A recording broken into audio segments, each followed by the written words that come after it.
semua analis, semua surveyor juga tidak pernah mensurvei bagaimana Anies dengan Caimin kan juga nggak pernah. Makanya ya bukan hanya Anies sebenarnya sih, kita juga semua nggak pernah terpikir Anies dengan Caimin. Oke, jadi memang tidak pernah berpikir karena dua hal mungkin ya. Karena dia sudah gabung di pemerintahan. Sambil ngopi dulu ya. Oke, silakan nanti. Nah, kedua ya mungkin nggak akan ada keberanian kan kira-kira begitu kan? Apalagi Caimin sudah di Prabowo kan? Iya, makanya sudah gabung dengan koalisi pemerintahan kan? Saya mengatakan koalisi Prabowo untuk sementara koalisi pemerintahan untuk sementara. Kalau Ganjar itu koalisi PDIP kan beda kan? Oh beda ya. Untuk sementara ya. Kita kan lihat bahwa Jokowi preferensinya lebih kepada Prabowo. Bro, ini memang ya awal-awal memang shock orang dengan fenomena ini. Begitu saya sigi awal-awal, tetap mereka mendukung Anies AHY lebih mayoritas dibandingkan Anies Imin ya. Jadi survei yang saya bikin, bukan survei, polling yang saya bikin itu mayoritas mengatakan lebih suka Anies AHY ketimbang Anies Imin. Dan biasanya di RH Channel dulu juga Anies AHY. Sebenarnya pertama kali kita bikin poll itu Anies Gatot yang selalu nomor 1. Belakangan berubah. Anies AHY nomor 1, Gatot cuma nomor 2. Mungkin orang melihat ini Gatot nggak punya kendaraan, nggak punya pasukan, intimate-nya juga jarang sama Anies ya. Beda sama AHY yang nempel terus ya kan, kayak perangko dan amplop.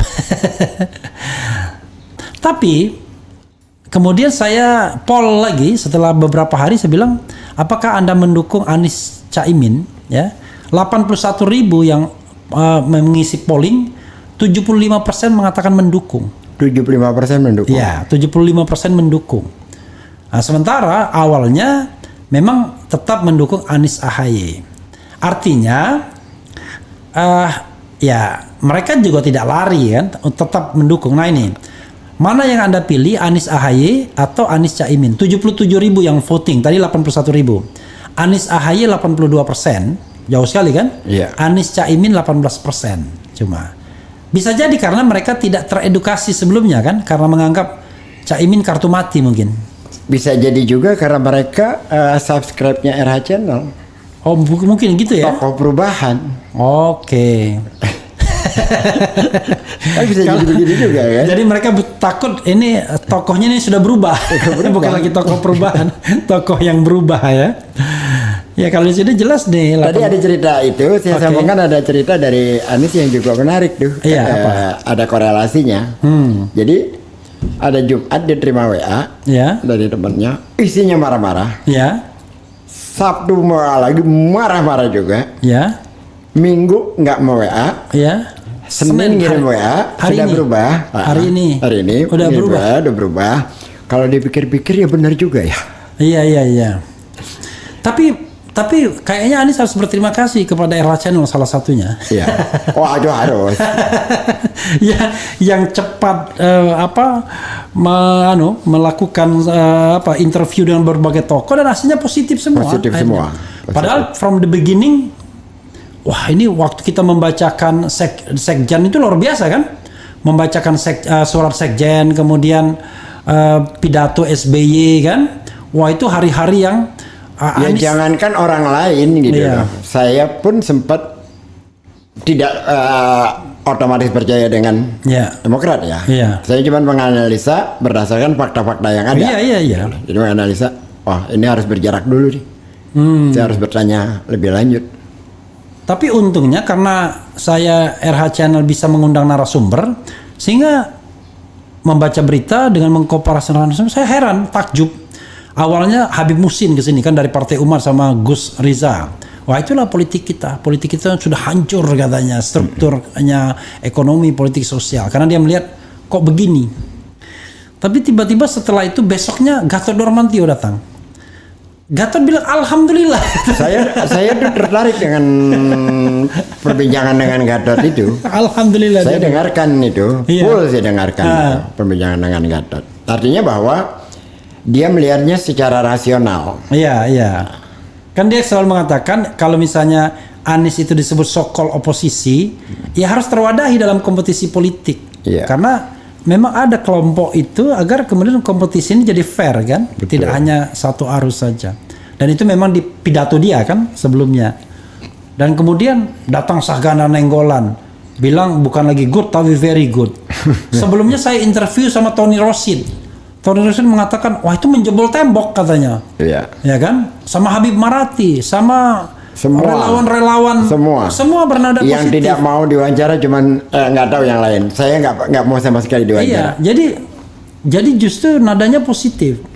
Relawan-relawan yang muncul positif semua, tanpa dipaksa ya, tanpa dibikin skenarionya. Bahkan relawan mengatakan apapun makanannya, minumnya teh manis. Siapapun presidennya, yang penting presidennya Anies. Siapapun wakilnya, yang penting presidennya Anies. Tadi selain menjelaskan duduk persoalan, kan dihadiri oleh jubir-jubir ya tadi. Sebenarnya jubir Anies itu siapa aja sih? Ges Khalifah, Surya Chandra, mantan wamen. Siapa? Henry Satrio, Andi Haryanto Sinulingga Uco. Ya, lalu ada Pendeta Separ Supit. Lalu ada Pendeta Supit. Indra Karismiaji. Siapa itu Indra Karismiaji itu aktivis pendidikan. Indra Karismiaji. Lalu ada juga Ade, saya nama panjangnya saya nggak hafal ya. Ada Ade, ada Widi. Ada Widi, Jadi itu resmi ditunjuk atau informal aja? Informal, tapi berhak menggunakan nama itu di ruang publik. Siapa aja yang hadir tadi? Hampir semua hadir. Kecuali yang tidak hadir. Henry Satrio nggak ada. Henry Satrio nggak ada. Bahkan tadi saya lihat ada beberapa yang lain-lain yang tidak di satu tempat, yang poskonya tempat lain juga hadir. Artinya bahwa Anies baguslah menjelaskan tanpa ada yang ditutup-tutupi. Dia lugas saja. Bahkan kalau saya memperhatikan wawancaranya di mata Najwa semalam, bisa dikatakan Najwa tidak punya ruang untuk menggali yang abu-abu. Karena sudah diberikan secara gamblang. Jadi dia tidak punya lagi kesempatan mencari-cari celah gitu kan. Karena dari awal dia sudah bicara gamblang apa adanya. Bro, ada satu hal ya, terlepas ini kita agak diskusi sedikit. Terlepas saya tidak pernah membayangkan Caimin dan kemudian citra Caimin buruk ya di mata publik. Saya frankly speaking aja Gus Durian gitu kan. bukan Gus Durian tapi Gus Durian misalnya. Tetapi ada hal yang menurut saya kemarin saya lihat di mata Najwa, kelihatannya jalan nih chemistry dua orang ini, kayak kelihatannya ya. Persis. Kelihatannya. Tadi yang bicara itu siapa namanya ya? Ramzi, Ramzi. Dia katakan dia menonton itu semalam dia senang sekali. Karena itu guyonan-guyonannya Caimin dan nggak ada yang tegang di antara mereka. Nggak ada yang tegang gitu loh. Persis. Kalau ini mohon maaf ya kepada AHY ya. Ini mohon maaf nih. Saya melihat dia belum genuine. Karena ya masih bergaya militer, tentara, masih tegang, masih ada formal. Kalimat Mbak Anies tadi menjawab Ramzi. Anies tadi menjawab Ramzi tidak dalam konteks menjawab bagaimana ininya Caimin. Supelnya Pak Imin. Tapi Anies menyatakan siapa itu AHY. Apa dia berikan cerita ya? Punya intelektual yang luar biasa. Pintar memang. Punya stamina yang luar biasa. Karena mantan tentara kan. Punya mental yang juga luar biasa. Kepercayaan diri juga tinggi. Jadi Anies itu sangat amat memuji AHY. Setelah kami rapat kata Anies malam hari, kemana AHY? Lari malam. Iya memang. Nah tetapi dalam konteks bagaimana berhadapan dengan publik, memang harus lebih luas. Karena menurut saya bukan karena AHY tidak mampu, bukan jam terbang.